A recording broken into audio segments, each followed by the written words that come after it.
expect Jalen back to practice today? Yeah, he'll be out there today. We'll get you the injury report after practice. We'll see how it goes, but we'll get you the injury report after practice today.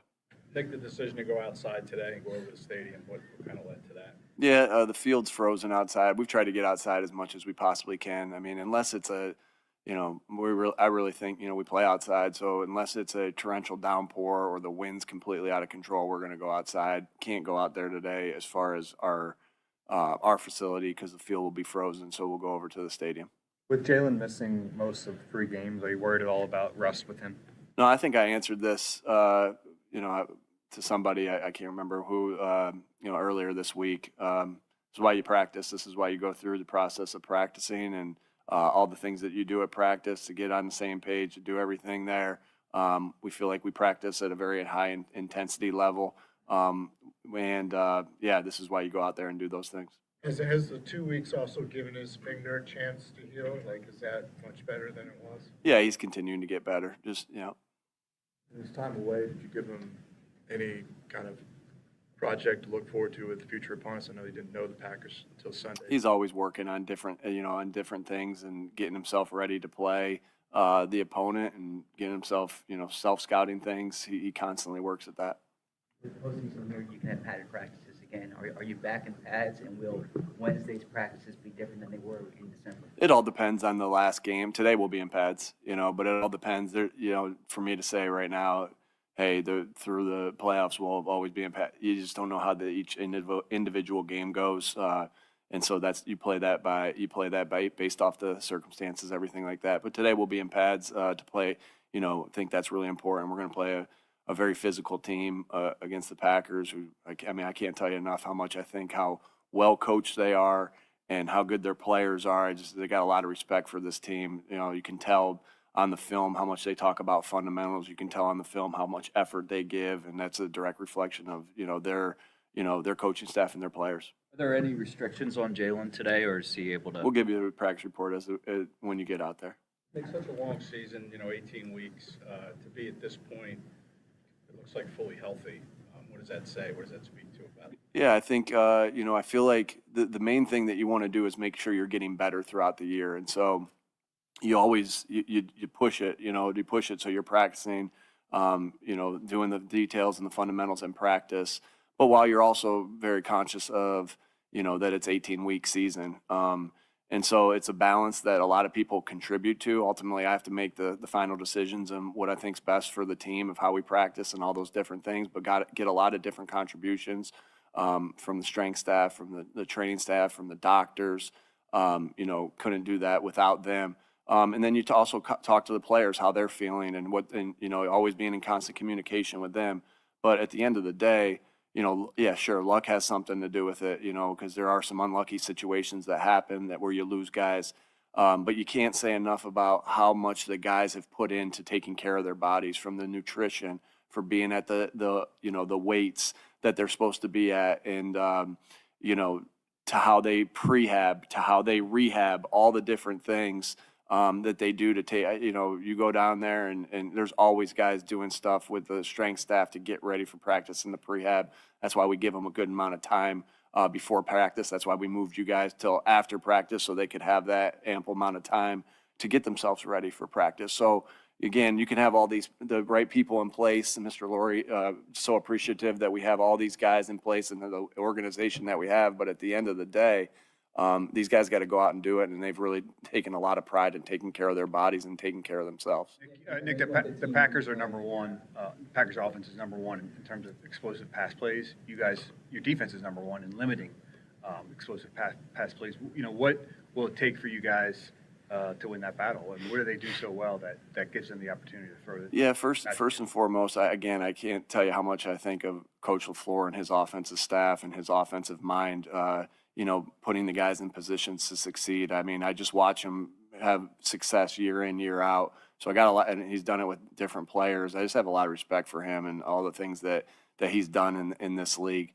And then, you see they're able to run the football, to be able to do some different things that come off of that. They got good players. Again, they have good schemes. It's good on good. It's good on good. And everything we talk about, it's going to be good on good. in the explosive play differential. I think at the end of the day, when you take offense and defense, the way we number it up, we're number 1, they're number 3 or 4 or 5, somewhere in there. And then in turnover differential, I believe we're very close there as well.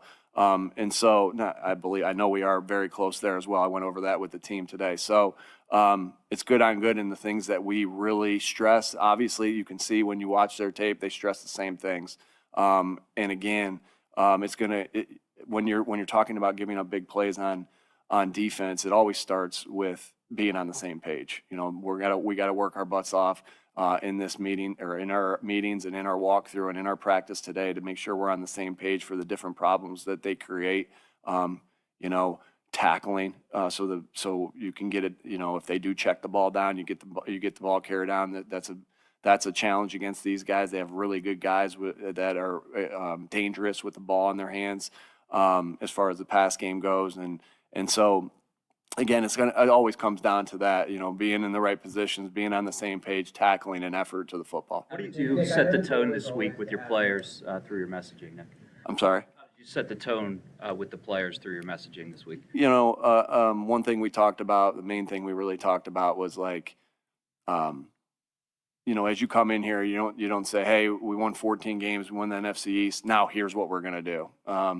You know, and sometimes you go through different things like, you know, the different schedules that the NFL, you know, challenges you with, and you have kind of notes of what you would do here, what you would do there. Like really at the end of the day, it's getting back to our toughness, detail, and together, and understanding that our process through the week is what gives you a chance to win a football game. It doesn't guarantee a chance to win a football game. It gives you a chance to play at your best of your abilities.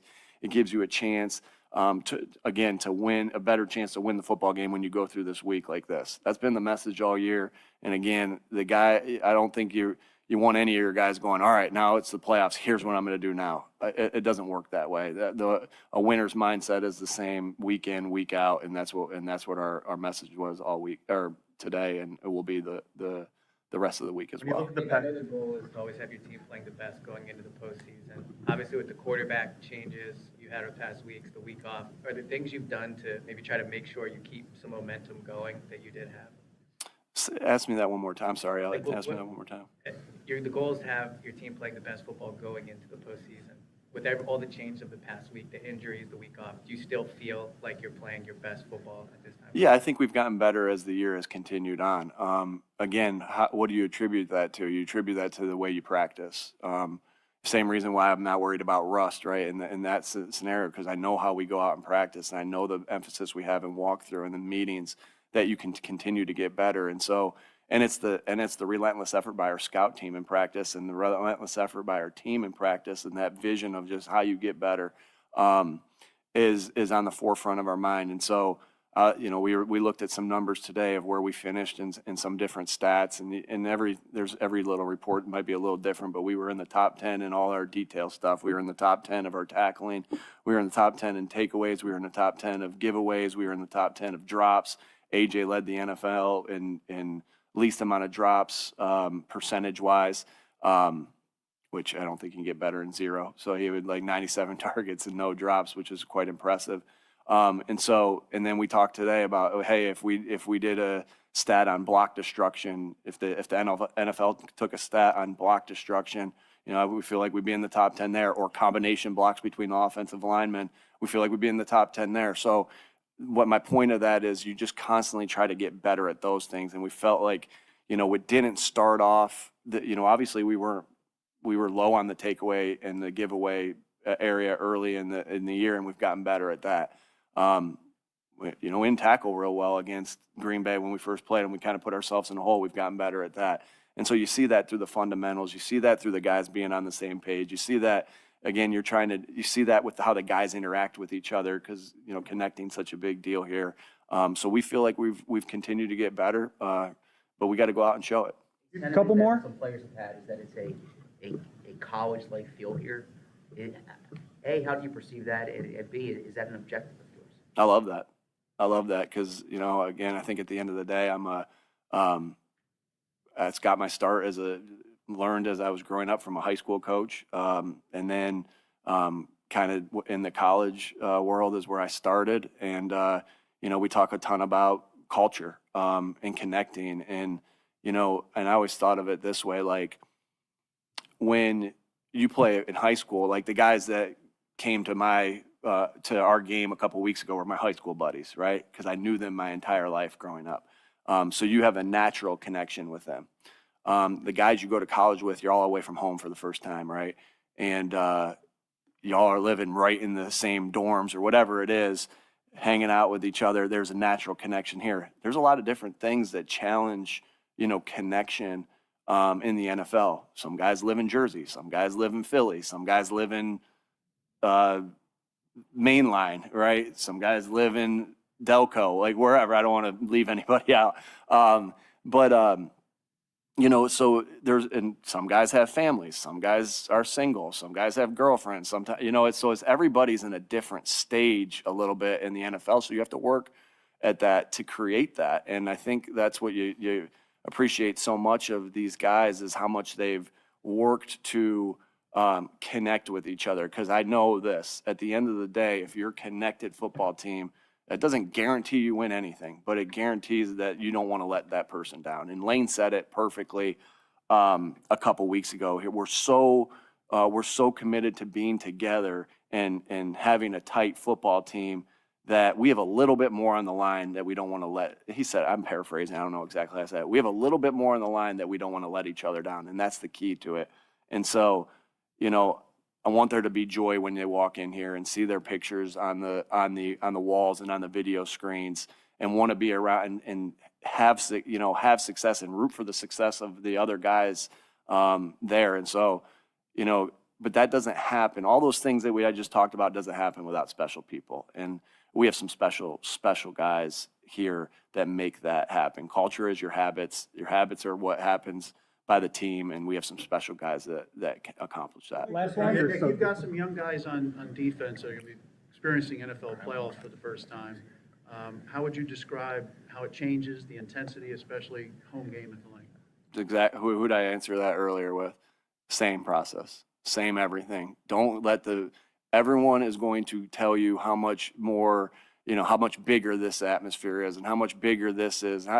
Will there be more people on the side? I always notice that there's a little more people on the sideline. There's a couple more former players that are on the sideline in broadcasting, right? Let me see, do I know?